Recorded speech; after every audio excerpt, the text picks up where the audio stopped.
ما الشيء الذي يحصل به الاصطفاف.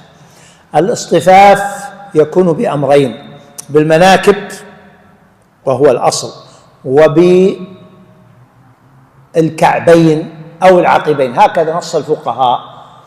والدليل عليه حديث النعمان بن بشير في الصحيح أن النبي صلى الله عليه وسلم لما أمرهم بهذا بالتسوية قال: فكان أحدنا يلصق منكبه بمنكب صاحبه وكعبه بكعب صاحبه، رواه البخاري وغيره.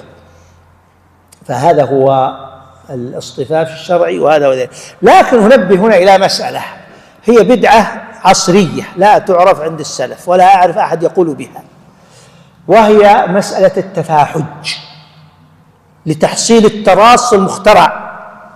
شوف يا ابني، التراص هو أن تأخذ مكانك كاملا وهو يأخذ مكانه كاملا، فلا ترص عقبيك، إنما تفتح قدميك بما يناسب جسمك، فإذا فتحته صارت قريبة جدا من قدم صاحبك حتى تكاد تلتصق به. واختلف المعاصرون وبعض المتقدمين هل المراد التلاصق التام أو التقارب التام، على قولين، والأقرب التقارب التام وليس التلاصق التام لما فيه من الإيذاء وما فيه من أحيانا إيذاء المجاور والتحكم فيه، وبعضهم يبالغ حتى يضع قدمه على قدمه، وهذا لا يجوز.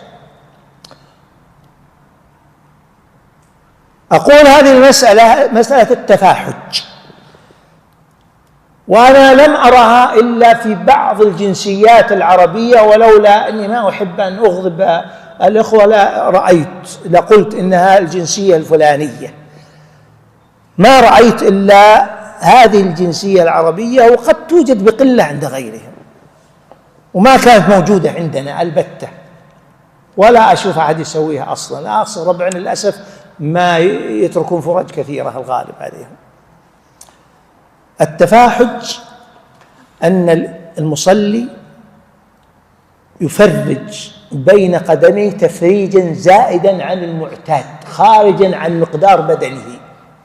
هذه بدعة محدثة، وينبغي أن يضمها الشيخ بكر بن زيد رحمه الله في كتابه لا جديد في أحكام الصلاة. وأنا أفكر أن أضيف له يعني ذيلا، لأن عندي لربما عدة صور في هذه في مسائل الصلاة وفي مسائل الصيام، فعندي فكرة لكنها ما بعد نضجت. يعني لا جديد في أحكام الصيام، رحمه الله الشيخ بكر، فهو إمام عالم رحمه الله تعالى.